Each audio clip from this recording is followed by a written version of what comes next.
Baik, bismillahirrahmanirrahim. Assalamualaikum warahmatullahi wabarakatuh. Hari ini kita akan melanjutkan materi ke bab selanjutnya, yaitu rangkaian arus bolak-balik atau arus AC. Nah, seperti yang kita tahu, pada pembelajaran sebelumnya kita tahu bahwa listrik sendiri dibagi menjadi dua, yaitu listrik statis dan juga listrik dinamis. Bedanya apa? Kalau listrik statis itu muatannya diam. Kalau listrik dinamis muatannya bergerak. Nah, listrik dinamis sendiri ini nanti akan dibagi menjadi dua lagi, yaitu listrik arus searah atau DC yang sudah kita pelajari di bab sebelumnya. Nah, satunya adalah arus bolak-balik atau disingkat AC, alternating current. Nah, apa bedanya arus searah sama arus bolak-balik? Kalau listrik arus searah, ya, kalau untuk arus searah atau DC itu nilai tegangan dan juga arusnya tetap. Ya. Jadi nilainya selalu tetap. Jadi kalau kita nyatakan dalam bentuk grafik, misal kita buat dalam bentuk grafik antara tegangan dengan waktu, maka nilainya stabil. Begitu juga kalau kita menyatakan dalam bentuk grafik antara arus I dengan waktu, maka nilainya selalu tetap, asalkan sumber tegangannya nggak berubah ya. Jadi selama sumber tegangannya itu energinya nggak berubah, maka arusnya selalu tetap, tegangannya juga selalu tetap. Ini adalah arus DC atau arus searah. Nah, kemudian ciri khas kedua untuk arus searah itu adalah arah muatan listriknya atau arah arus listriknya itu selalu tetap. Jadi misal kita punya ini misal baterai, kemudian dihubungkan dengan sebuah lampu, ini lambang lampu. Nah, maka arus listrik itu selalu bergerak dari kutub positif menuju kutub negatif. Berarti arus listriknya bergerak dari sini ke atas, ke kanan, turun ke kiri. Begitu juga seterusnya. Jadi arahnya selalu dari kutub positif menuju kutub negatif. Ya. Jadi ini adalah ciri khas kedua untuk arus searah atau DC. Jadi arah arusnya selalu tetap, arahnya cuma satu, kemudian nilai tegangan dan arusnya selalu tetap juga. Kalau 5 volt, 5 volt terus. Kalau 2 ampere juga 2 ampere terus. Ini untuk arus searah atau DC. Nah, sedangkan bagaimana kalau arus bolak-balik? Untuk arus listrik bolak-balik atau arus listrik bolak-balik itu sifatnya kebalikan dari DC tadi. Berarti yang pertama arah arus listrik berubah-ubah, kemudian nilai tegangan dan arus listrik juga berubah-ubah.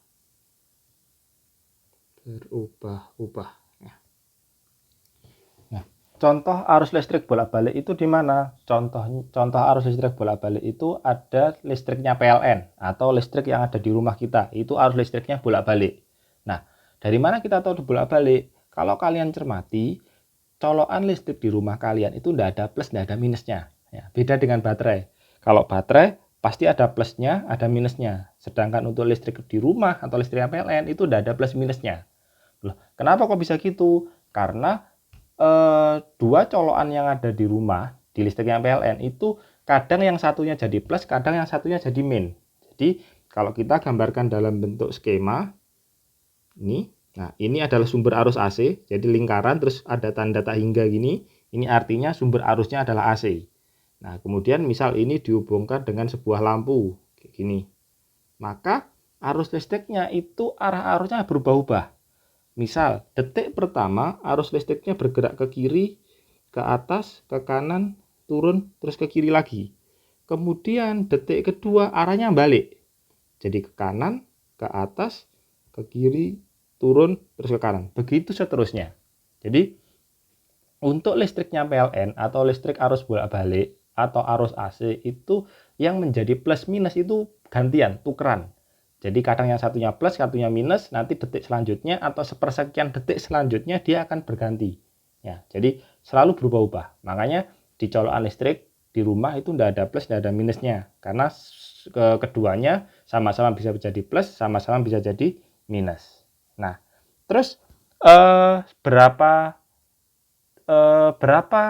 kecepatan dia berubah plus minusnya. Nah, kalau kalian lihat di di meteran listrik kalian itu ada frekuensi, ada catatan frekuensi sekitar 70 Hz. Ya, kalau nggak salah sekitar 70 Hz. Nah, apa artinya kok di meteran listrik itu ada tulisan frekuensi 70 Hz? Itu artinya dalam 1 detik arah plus minusnya atau arah arus listriknya itu berganti-ganti sebanyak 70 kali. Ya. Jadi dalam 1 detik itu listriknya plus minusnya berubah-ubah sebanyak 70 kali. Ya. Jadi bukan dalam waktu 1 detik 1 kali, tapi 1 detik 70 kali. Itu sangat cepat. Jadi kita nggak kerasa bahwa sebenarnya listrik di rumah kita itu dalam 1 detik itu berganti-ganti plus minusnya. Nah, ini arah arus listriknya. Sekarang nilai tegangan dan arus listriknya. Nah, kalau arah arusnya berubah-ubah, maka nilai tegangannya juga berubah-ubah. Kalau kita nyatakan dalam bentuk grafik, misal ini adalah grafik antara tegangan V dengan waktu, maka nilai tegangan dalam arus AC itu berubah-ubah sesuai grafik sinus. Ya, kayak gini. Jadi semula dia 0, kemudian maksimal, kemudian 0, kemudian minimal, minus. Jadi kalau misal ini 5 volt, ini 0, berarti awalnya 0, kemudian 5 volt, kemudian turun 0, kemudian turun jadi min 5. Ya. Nah, 0 di sini itu artinya listriknya 0. Kalau 0 berarti aslinya sebenarnya listrik itu mati.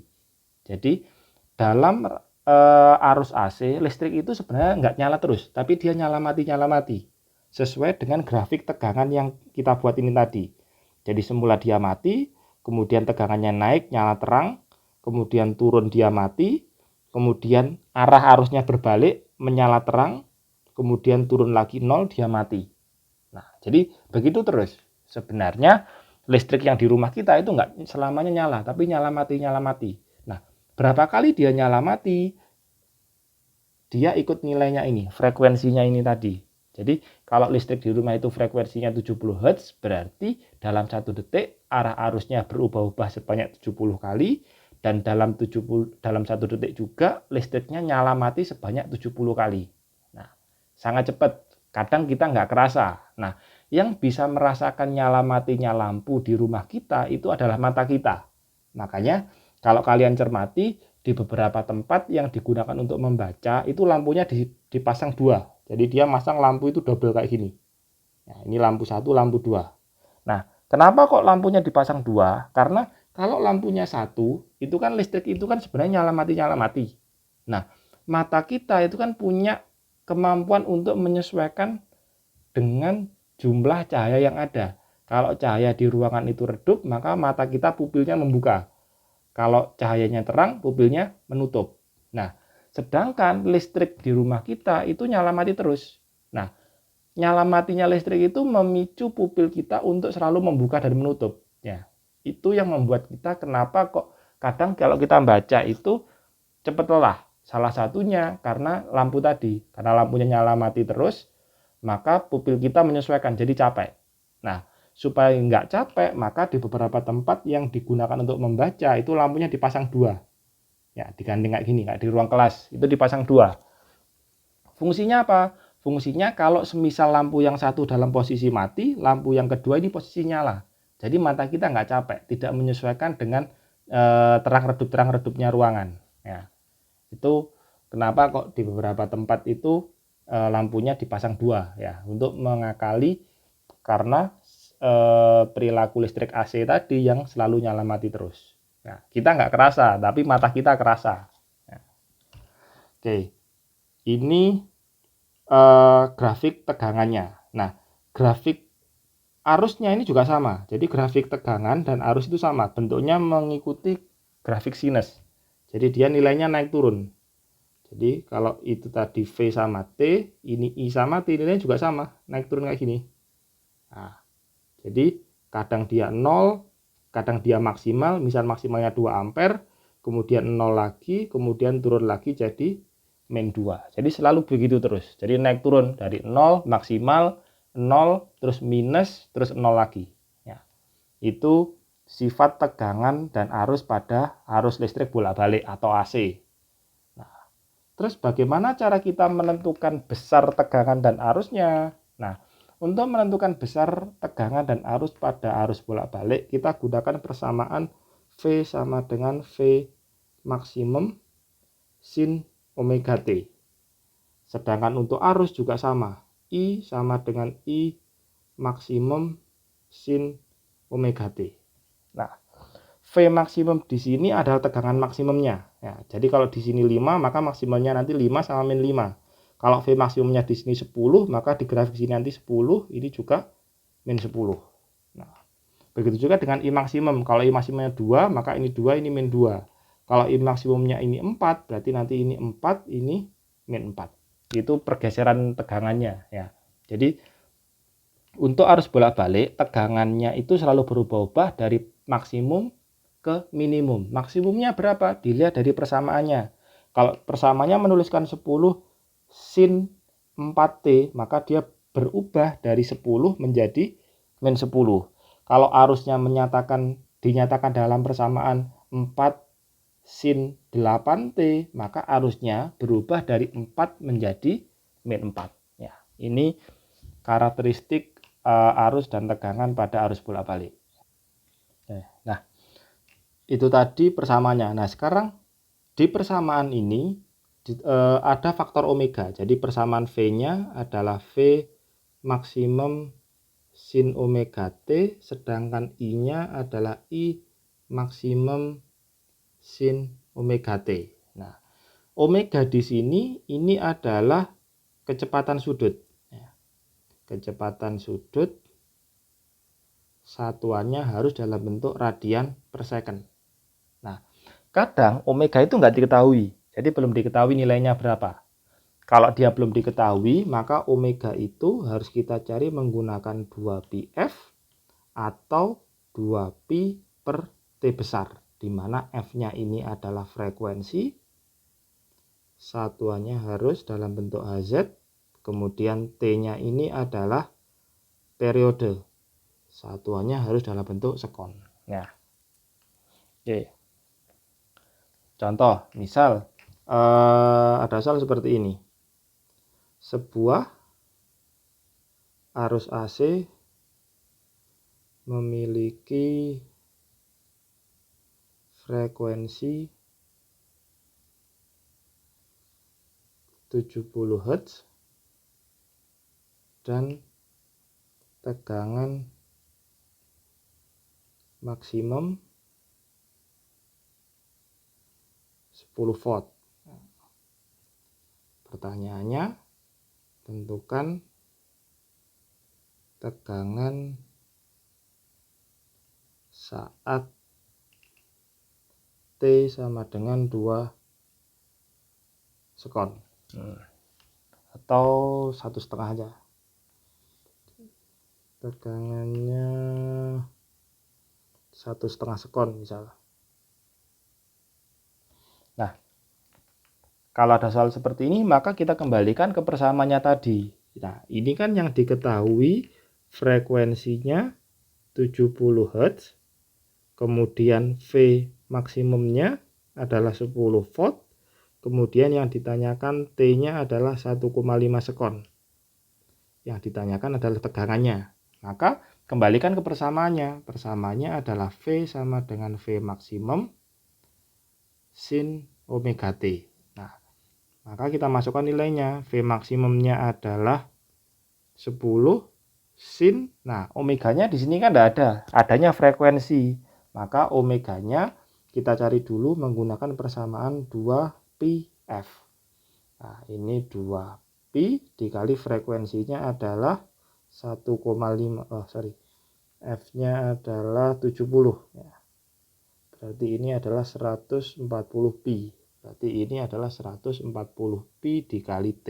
Ini persamaannya. Jadi kadang ada soal yang persamaan V-nya sudah ada, tapi bisa juga persamaan V-nya nggak ada. Kalau persamaan V-nya nggak ada, maka kita harus nyusun ulang seperti ini. Nah, kalau sudah ketemu persamaan V-nya, maka kita masukkan nilai T-nya. T-nya adalah 1,5. Berarti ini adalah 10 sin 140 pi dikali 1,5. Berarti ini hasilnya adalah 10 sin berapa ini? 210 pi. Nah, kalau sudah, maka kita cari berapa nilai sin 210 pi. Nah, ingat kalau di dalam trigonometri atau di belakang sin atau cos, maka pi itu nilainya adalah 180 derajat. Nah, daripada kita mengalihkan 180 derajat dikali dengan 210 kan angkanya gede. Maka untuk memudahkan perhitungan, maka 210 pi atau berapapun theta yang kita punya, itu kalian kurangi dengan bilangan genap terdekat. Nah, di bawah angka tersebut, misal ini kan 210 pi, berarti kan bilangan genap terdekat sebelum 210 pi itu kan adalah 208 pi, ya kan? Berarti ini nilai dari 210 pi itu sama dengan 2 pi. Berarti 2 pi ini adalah 360 derajat. Berarti sin 210 pi itu sama dengan sin 2 pi. Ini sama dengan sin 360. Sin 360 ini nilainya adalah 0. Berarti ini nilainya 10 dikali 0, hasilnya adalah 0. Ini hasilnya. Nah, jadi kalau terserah kalian mau ngitung, kalau ngitung pakai kalkulator gampang aja sebenarnya, cuman bisa kalian nanti ujian nggak ada kalkulator, kalau mencari nilai sin atau cos yang nilai tetanya atau pi-nya besar, itu jangan 180 dikali dengan angkanya, tapi kalikan dikurangi dulu dengan bilangan genap terdekat. Misal kalian ngitung I ketemunya adalah 2 sin 8,5 pi gini. Nah, maka 8,5 pi ini kalian kurangi dengan bilangan genap terdekat. Nah, bilangan genap terdekat sebelum 8,5 pi itu kan 8 pi, ya kan? Berarti ini hasilnya adalah 0,5 pi. Maka nilai sin 8,5 pi itu sama dengan sin 0,5 pi. Pi-nya adalah 180 dikali 0,5 hasilnya adalah 90 derajat. Sin 90 derajat hasilnya adalah 1. Ini supaya gampang hitungnya aja. Oke, ini tadi contoh soalnya. Nah, jadi nilai tegangan dan arus itu berubah-ubah, tidak selamanya 0, tidak selamanya maksimum, tergantung dia ada di detik keberapa. Nah, contoh soal latihan soalnya ini kalian kerjakan, ada 2 soal. Yang pertama, I sama dengan 8 sin 1,5 pi T. Kalian tentukan kuat arus listrik saat T-nya sama dengan 3 sekon. Kemudian yang nomor 2, V sama dengan 12 akar 2 sin 100 T. Kalian tentukan tegangan saat T sama dengan 0,6 sekon. Ya, jadi ini kalian kerjakan, nanti seperti biasa setelah bikin rangkuman, nanti latihan-latihan soal yang ada di sini kalian kerjakan. Sekarang kita lanjutkan pembahasannya tentang tegangan dan arus efektif. Nah, apa itu tegangan dan arus efektif? Tegangan dan arus efektif itu adalah tegangan dan arus listrik yang terbaca pada ampere meter dan voltmeter. Nah, ampere meter itu adalah alat yang digunakan untuk mengukur arus listrik, dan voltmeter itu adalah alat yang digunakan untuk mengukur tegangan listrik. Nah, tadi kan saya bilang arus listrik dan tegangan yang ada di rangkaian arus AC atau di listrik AC itu berubah-ubah nilainya. Kadang 0, kadang maksimal, kadang 0, kemudian jadi berubah arah jadi min berapa. Nah, Tapi ketika kita mengukur tegangan listrik dan arus listrik menggunakan ampere meter dan voltmeter, itu nilainya tetap. Nilainya nggak berubah. Ya. Nah, kok bisa gitu? Nah, karena hal ini terjadi karena yang diukur oleh ampere meter dan voltmeter itu bukan tegangan dan arus listrik sebenarnya. Ya. Jadi, yang diukur oleh ampere meter dan voltmeter itu bukan tegangan listrik sebenarnya atau arus listrik sebenarnya. Yang diukur oleh alat tersebut adalah tegangan efektif dan juga arus efektif. Nah, terus dari bagaimana kita mengukur atau mengetahui besaran dari tegangan efektif tersebut? Nah, tegangan efektif atau V efektif itu kita dapat dari V maksimum dibagi dengan akar 2. Begitu juga dengan arus efektif. I efektif itu adalah I maksimum dibagi dengan akar 2. Ya.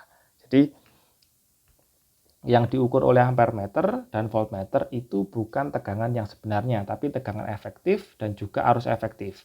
Nilai dari tegangan efektif adalah tegangan maksimum dibagi akar 2. Sedangkan arus efektifnya adalah I maksimum dibagi akar 2. Jadi misal V maksimumnya adalah 12 volt, ya, maka V efektifnya itu adalah 12 dibagi akar 2. Atau kita rasionalkan dikali akar 2 per akar 2, jadinya adalah 12 per 2 akar 2 atau 6 akar 2. Ya, ini tegangan efektifnya. Jadi didapat dari tegangan maksimum dibagi dengan akar 2. Begitu juga dengan kuat arus efektif. Kuat arus efektif itu adalah kuat arus maksimum dibagi akar 2. Jadi misal kuat arus maksimumnya adalah 2 ampere, maka kuat arus efektifnya adalah 2 dibagi akar 2, dirasionalkan dikali akar 2 per akar 2, maka jadi 2 per 2 akar 2 atau akar 2 ampere. Ya, jadi volt.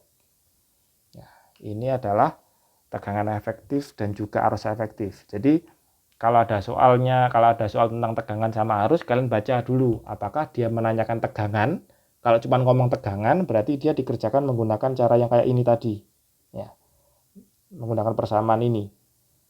Menggunakan persamaan V maksimum sin omega T atau I maksimum sin omega T. Kalau dia menanyakan tegangan saja atau arus saja. Kalau dia menanyakan tegangan maksimum, ya dilihat di soal ini, di persamaannya. Kalau dia menanyakan tegangan efektif, berarti harus dihitung menggunakan persamaan ini, yaitu V efektif sama dengan V max dibagi akar 2, I efektif sama dengan I maksimum dibagi akar 2. Ya. Oke, contoh, misal ada suatu tegangan arus AC dinyatakan dalam persamaan 10 sin 100 T. Nah, terus kalian disuruh mencari tentukan tegangan efektifnya. Nah, karena yang ditanyakan adalah tegangan efektif, berarti kan V efektif itu adalah V maksimum dibagi dengan akar 2. Nah, maka kita harus menentukan dulu berapa V maksimum di sumber arus ini. Nah, kita ingat tadi bentuk persamaan V-nya tadi adalah V sama dengan V maksimum sin omega T. Maka kalau seperti ini, di depan sin ini adalah V maksimum, di depan T ini adalah omega. Berarti V maksimumnya adalah 10, omeganya adalah 100. Berarti kalau ditanyakan tegangan efektif, berarti tegangan efektif adalah tegangan maksimum dibagi akar 2. Kita masukkan tegangan maksimumnya adalah 10 dibagi akar 2. Kemudian ini berarti dirasionalkan dikali akar 2 per akar 2. Maka hasilnya adalah 10 per 2 akar 2 atau 5 akar 2. Ya, ini tegangan efektifnya. Jadi kadang di soal sudah dikasih tahu tegangan maksimumnya berapa. Kadang juga belum tahu, masih dalam bentuk persamaan. Kalau masih dalam bentuk persamaan, kalian harus menyimpulkan sendiri di persamaan itu tegangan maksimumnya berapa atau arus maksimumnya berapa. Oke. Semoga kalian paham. Kalau ada pertanyaan nanti silakan ditanyakan di forum e-learning atau ditanyakan langsung ke saya. Nah, selanjutnya kita akan membahas tentang rangkaian arus bolak-balik. Jadi beberapa rangkaian sederhana, ya, kita bahas rangkaian arus bolak-balik. Nah, karena sifat dari arus bolak-balik yang arah arusnya selalu berubah-ubah, nilai tegangannya berubah-ubah, nilai arusnya berubah-ubah, maka ketika dia melewati komponen listrik yang berbeda, maka sifat rangkaiannya juga akan berbeda-beda. Akan unik. Jadi ketika melewati komponen A dengan melewati komponen B, maka sifat arusnya juga akan berubah. Beda dengan listrik DC atau listrik arus searah yang kita pelajari kemarin. Nah, di listrik searah yang kita pelajari kemarin, sifat arusnya ketika dia melewati rangkaian seri maupun rangkaian paralel itu tidak berbeda jauh. Tapi kalau rangkaian arus bolak-balik, ini sifat rangkaiannya akan berbeda-beda tergantung dia melewati apa. Ya, tergantung dia nanti akan melewati komponen elektronika apa. Nah, komponen elektronika yang akan kita bahas di bab ini ada 3, yaitu yang pertama adalah resistor atau hambatan.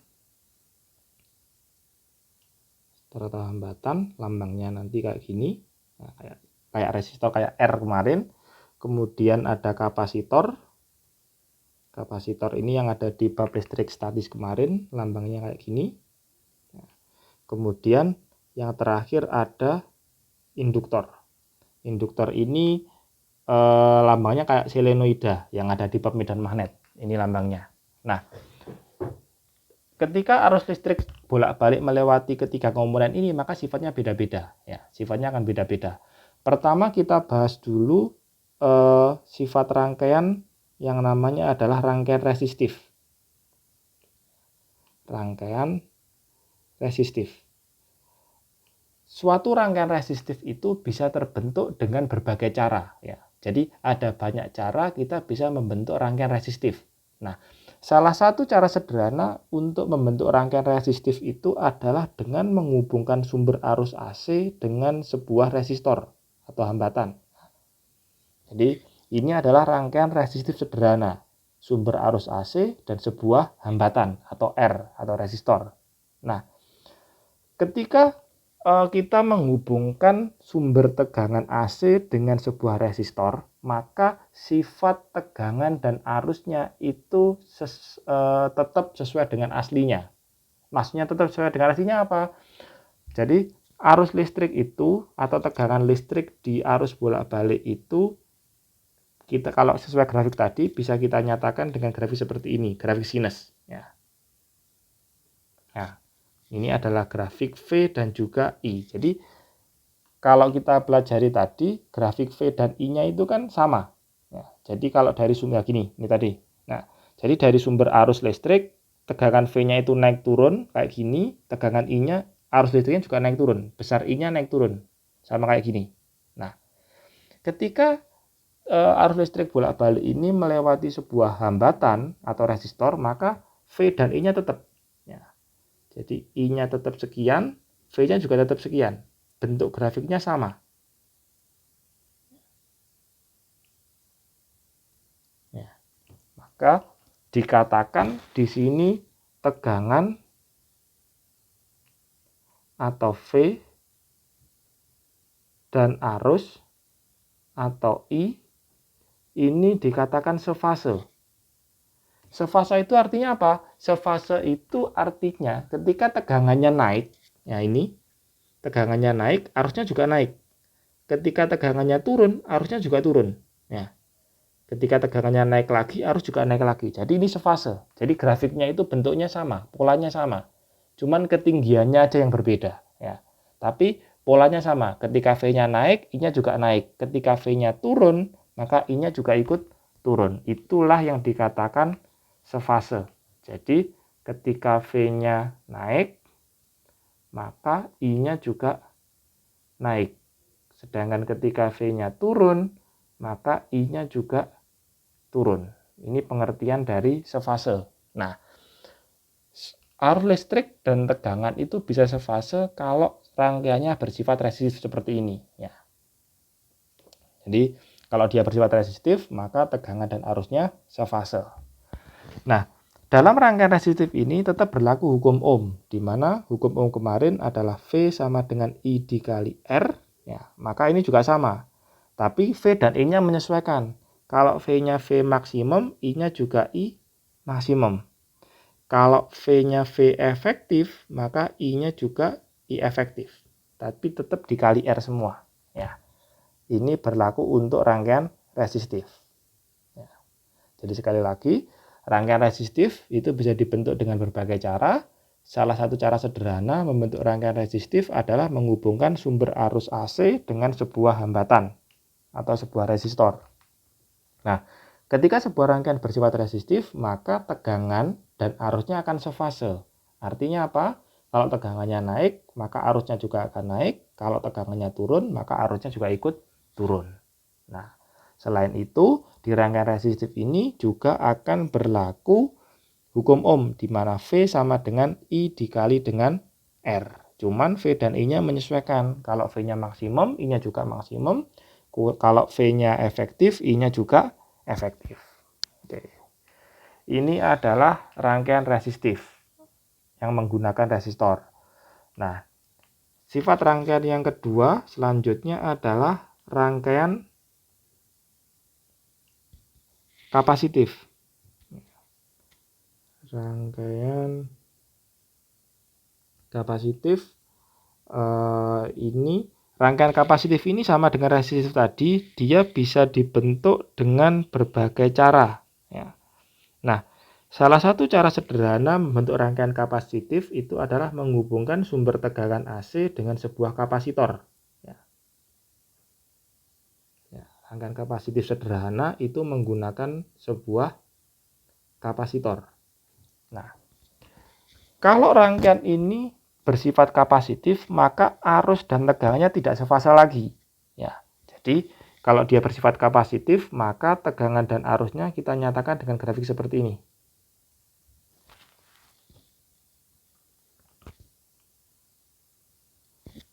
Jadi ini adalah V-nya. Kemudian, nah,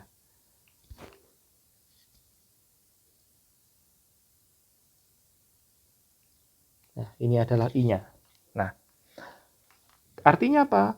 Lihat grafik ini. Ketika tegangannya masih 0, I-nya sudah maksimum. Ya. Ketika V-nya maksimum, I-nya 0. Nah, jadi lebih duluan. Beda dengan resistif tadi. Kalau resistif tadi, V-nya 0, I-nya 0. V-nya maksimum, I-nya juga maksimum. Ya, jadi sefase. Tapi kalau rangkaian kapasitif, ini I-nya yang duluan. Ya, jadi V-nya masih 0, I-nya sudah maksimum. Maka sifat arus dan tegangan pada rangkaian kapasitif itu dinyatakan dengan kalimat arus mendahului tegangan, ya, sebesar 90 derajat. Jadi kalau dinyatakan dalam bentuk sudut atau fase sudut, ya 90 derajat ini adalah fasenya. Itu sebesar 90 derajat. Jadi arusnya yang mendahului tegangan, atau dengan kata lain dikatakan tegangannya tertinggal dari arus sebesar 90 derajat. Ya. Ini sama, ini fase.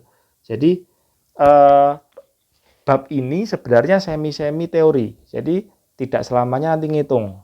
Nah, sifat arus dan tegangan ini di rangkaian kapasitif ini bisa dinyatakan dalam dua kalimat. Kalimat yang pertama, arusnya yang mendahului atau tegangannya yang tertinggal. Kan sama aja. Ya, cuma penulisannya aja.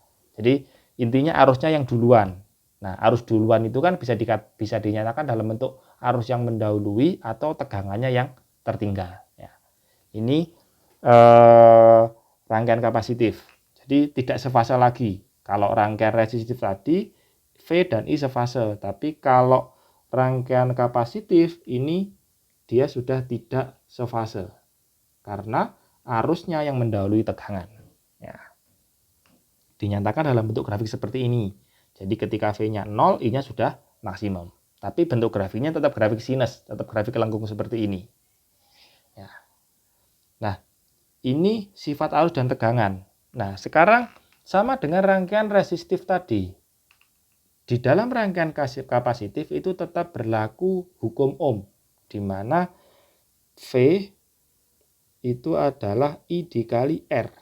Cuman di dalam rangkaian kapasitif kan nggak ada R. Terus R-nya diganti apa? Nah, dalam rangkaian kapasitif itu hambatan itu disebut sebagai reaktansi kapasitif. Atau kita lambangkan dengan XC. Ya, X besar, C besar, tapi C-nya ditulis ke bawah. Jadi dalam rangkaian kapasitif itu tidak ada R. Karena hambatannya dinyatakan dengan kalimat atau dengan sebutan reaktansi kapasitif atau XC. Jadi hukum Ohm di rangkaian kapasitif bukan V dikali R, ya, tapi V sama dengan I dikali XC. Karena R-nya sudah berganti jadi XC. Nah, sama dengan rangkaian kapasitif tadi, V dan I juga menyesuaikan. Kalau V-nya maksimum, I-nya juga maksimum. Kalau V-nya efektif, I-nya juga efektif, ya, dikali XC. Jadi sebenarnya sama-sama I dikali R, cuman di rangkaian kapasitif tidak ada R, adanya XC atau reaktansi kapasitif. Jadi bukan VI kali R, tapi VI dikali XC. Nah, dari mana kita dapat XC-nya? XC atau reaktansi kapasitif itu didapat dari 1 per omega dikali C. Nah, di mana omeganya itu kalau belum diketahui itu dihitung dari 2πf atau 2pi per T. Nah, biasanya omega itu sudah diketahui di soal. Contoh, misal kita punya ini. Ada arus AC dengan persamaan V sama dengan 3 sin 100T. Kemudian ada kapasitor 3 mikrofarad. Oh ya, C-nya ini kapasitas ya. C-nya ini kapasitas kapasitor. Kapasitas kapasitor. Satu di sini aja. Biar lebih nggak numpuk ya. XC itu adalah 1 per omega C. Omeganya adalah kecepatan sudut.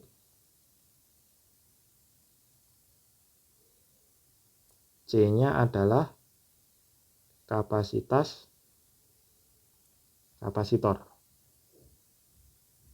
Nah, ini satunya harus dalam bentuk farad. Kalau belum farad harus dikonversi dulu.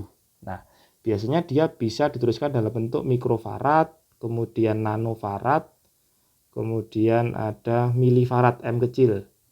Nah, ingat kalau mikro berarti 10 pangkat min 6, kalau nano 10 pangkat min 9, kalau mili 10 pangkat min 3. Dia harus dikonversi dulu. Ya. Oke, contoh, misal kita punya V sama dengan 12 sin 100T, kemudian ada kapasitas kapasitornya, misal ini 6 mikrofarad. Ya. 6 mikrofarad itu kalau dikonversi jadi 6 dikali 10 pangkat min 6. Terus misal kita disuruh mencari XC. Ya. Maka XC itu kan sama dengan 1 per omega C. Berarti kita harus tahu omeganya dulu, kita harus tahu C-nya dulu. Nah, C-nya sudah ada, yaitu 6 kali 10 pangkat min 6. Yang belum ada adalah omega. Nah, dari mana kita dapat omeganya? Kita lihat dari persamaan V-nya tadi. Nah, V itu bentuk umumnya adalah V maksimum sin omega T. Berarti yang mengikuti T ini adalah omega. Berarti dari persamaan ini kita bisa menyimpulkan bahwa V maksimumnya adalah 12, kemudian omeganya adalah 100. Berarti kita bisa menghitung XC-nya sekarang, yaitu 1 per 100 dikali 6 kali 10 pangkat min 6. Atau 1 per 6 kali 10 pangkat min 4. Ya, 100 kan 10 pangkat 2. 10 pangkat 2 dikali 10 pangkat min 6, hasilnya 10 pangkat min 4. Nah, kemudian 10 pangkat min 4-nya naik. Jadinya 1/6 dikali 10 pangkat 4. satuannya adalah ohm. Ya. Jadi tetap XC itu sama dengan R, satuannya tetap ohm nanti. Oke. Ini contoh soalnya. Oke, ini tadi rangkaian kapasitif. Sekarang kita lanjutkan ke rangkaian induktif. Nah, rangkaian induktif itu sama, bisa dibuat dengan berbagai cara. Cara paling sederhana adalah menghubungkan suatu sumber arus AC dengan sebuah induktor. Dari namanya induktif berarti komponen utamanya adalah induktor.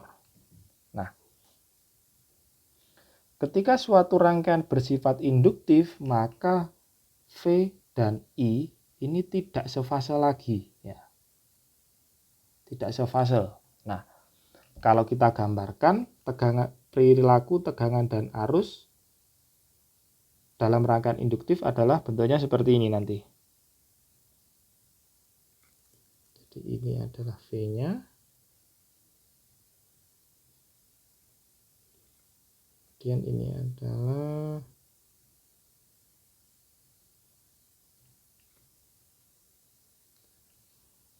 I-nya.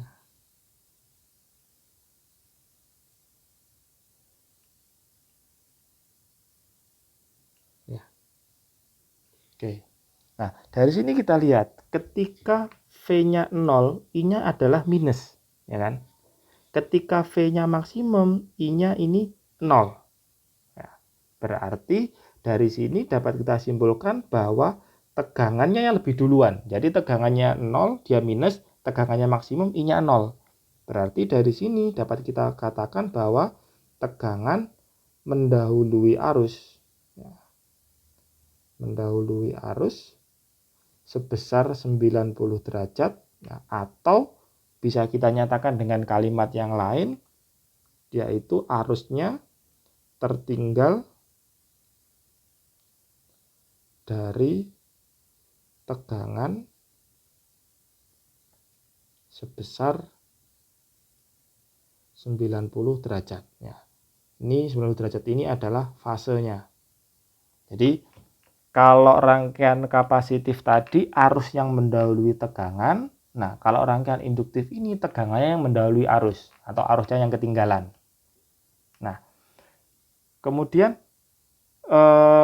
ini sifat arus sama tegangannya. Nah, sama dengan dua rangkaian sebelumnya, dalam rangkaian induktif ini juga berlaku hukum Ohm, di mana tegangan adalah arus dikali dengan hambatan.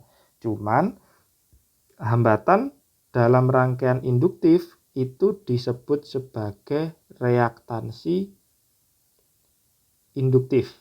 Ya. Kalau rangkaian kapasitif tadi, hambatannya disebut sebagai reaktansi kapasitif. Kalau di rangkaian induktif, hambatannya itu disebut sebagai reaktansi induktif.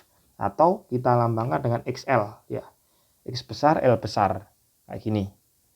Nah, XL ini bisa kita hitung menggunakan persamaan omega dikali L, di mana omeganya adalah kecepatan sudut.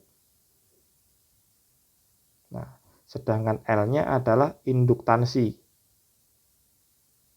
Kalau kecepatan sudut nanti satuannya radian per second, kalau induktansi ini satuannya adalah Henry atau H. Nah, sama dengan kapasitor tadi, kalau satuannya kalau nggak standar harus dikonversi dulu. Ya.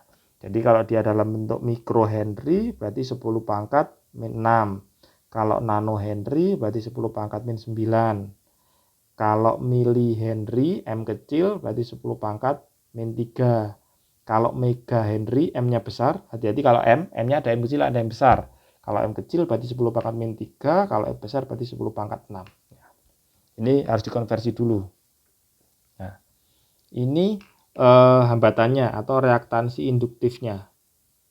Nah, maka hukum Ohm yang berlaku di rangkaian induktif itu adalah V sama dengan I dikali dengan XL. Dimana kalau V-nya maksimum, I-nya juga maksimum. Kalau V-nya efektif, I-nya juga efektif. Dikali XL. Oke, ini tadi adalah rangkaian tiga sifat rangkaian utama, yaitu resistif, kapasitif, sama induktif. Oke. Kalau ada pertanyaan nanti silakan ditanyakan di e-learning atau ditanyakan ke saya. Oke. Sekarang lihat contoh soal berikut. Sebuah kapasitor 2 mikrofarad dihubungkan pada tekanan AC dengan frekuensi sudut 2000 radian per second. Besar reaktansi kapasitif kapasitor adalah, nah, berarti ini diketahui kapasitas kapasitor, berarti C-nya adalah 2 mikrofarad, kita konversi jadi 2 kali 10 pangkat min 6. Kemudian frekuensi sudut itu sama dengan kecepatan sudut, satuannya radian per second. Berarti ini omeganya adalah 2000 radian per second, atau kita tuliskan 2 kali 10 pangkat 3. Nah, yang ditanyakan adalah reaktansi kapasitif, berarti dia menanyakan XC. Maka XC bisa kita hitung dari 1 per omega C. Maka ini jadi 1 per omeganya kita masukkan 2 kali 10 pangkat 3. C-nya adalah 2 kali 10 pangkat min 6. Ya. Berarti ini jadi 1 per 4 kali 10 pangkat 3 dikali 10 pangkat min 6, hasilnya adalah 10 pangkat min 3. Nah, kalau sudah 10 pangkat min 3-nya kita naikkan. Jadi 10 pangkat 3 dibagi 4. Nah, atau ini bisa kita tuliskan jadi 1 per 4 dikali 10 pangkat 3. Ya kan? Ya. Kan seperempat kan balik lagi bentuknya. Nah, seperempat ini kalau kita jadikan desimal berarti 0,25 kali 10 pangkat 3. Nah, atau kita tuliskan 2,5 kali 10 pangkat 2. Nah, berarti jawabannya di sini adalah D. Ya. Jadi, kalau pilihan ganda seperti ini kita cari yang sesuai. Jadi dari perhitungan awal kan ketemunya 0,25, tapi nggak ada 0,25, adanya 2,5. Maka harus diubah dulu jadi 2,5. Nah, kalau dijadikan 2,5, komanya geser ke kanan, maka pangkatnya dikurangi 1. Oke, ini adalah contoh soal yang pertama. Sekarang lihat contoh soal yang kedua. Nah, contoh soal yang kedua. Kuat arus yang mengalir pada induktor dengan induktansi diri 0,5 Henry yang dihubungkan dengan tegangan bolak-balik 220 volt 50 Hz adalah, nah, berarti dari sini diketahui induktansi diri, berarti L itu adalah 0,5 Henry atau 5 kali 10 pangkat min 1. Kemudian dihubungkan pada tegangan bolak-balik. Nah, di sini dia cuma bilang tegangan bolak-balik 220 volt. Nah, kita nggak tahu ini tegangannya maksimum, efektif, atau real. Maka kalau nggak tahu kita tuliskan V saja. Ya. Berarti V-nya adalah 220 volt, kemudian 50 Hz. 50 Hz berarti ini adalah frekuensinya. 50 Hz. Nah, yang ditanyakan apa? Yang ditanyakan ini, kuat arus yang mengalir. Berarti dia menanyakan I. Nah, I itu kan bisa kita hitung menurut hukum Ohm adalah V dibagi dengan R. Nah, tapi kita lihat dulu, rangkaian ini dihubungkan dengan induktor. Berarti kalau dia dihubungkan dengan induktor, maka rangkaian ini adalah rangkaian induktif. Kalau rangkaian induktif, R-nya kita ganti dengan XL. Berarti I-nya ini rumusnya bukan V dibagi R, tapi V dibagi XL. Nah, kita masukkan nilainya, V-nya kita tahu 220, yang kita tidak tahu adalah XL-nya. Nah, maka XL kita hitung dulu. XL ini rumusnya adalah omega dikali L. Omeganya juga tidak ada, berarti kita cari menggunakan 2πf, karena kita punyanya F. Berarti ini jadi 2π dikali F dikali L. Maka kita masukkan nilainya, 2π F-nya adalah 50, L-nya adalah 5 kali 10 pangkat min 1. Nah, 2 dikali 50, 100, 100 dikali 5, berarti 500. 500 pi dikali 10 pangkat min 1. 10 pangkat min 1-nya kita coret, 0-nya hilang 1, berarti ini tinggal 50 pi. Nah, Sudah ketemu SL-nya, berarti kita masukkan ke sini. Ini per 50pi. Nah, nolnya bisa kita coret. Ini kita coret, berarti tinggal 22 per 5pi. Ya. Oke. Ini jawabannya. Jadi, kalau ada soal kayak gini, harus dilihat dulu apakah sifat rangkaiannya itu resistif, kapasitif, atau induktif. Kalau resistif, berarti R-nya tetap R. Kalau kapasitif, berarti R-nya diganti dengan XC. Kalau induktif, R-nya kita ganti dengan XL. Ya. Oke, ini sekian saja pertemuan kali ini. Tugas kalian sama seperti biasanya, kalian bikin rangkuman dari penjelasan saya tadi. Kalau perlu ditambahkan penjelasan tambahan dari sumber yang lain, silakan ditambahkan. Kemudian kalian kerjakan contoh soal yang ada di sini, yang ada di penjelasan tadi, plus nanti ada soal tambahan yang bisa kalian lihat di e-learning untuk dikerjakan. Nah, tugasnya dikerjakan di penugasan kelas masing-masing. Mungkin itu saja dari saya. Saya mohon maaf kalau ada kekurangan atau penjelasan yang kurang jelas atau kurang tepat. Kalau ada pertanyaan terkait materi, silakan langsung ditanyakan di forum e-learning atau menghubungi saya secara pribadi. Oke, terima kasih dari saya. Sekian. Wassalamualaikum warahmatullahi wabarakatuh.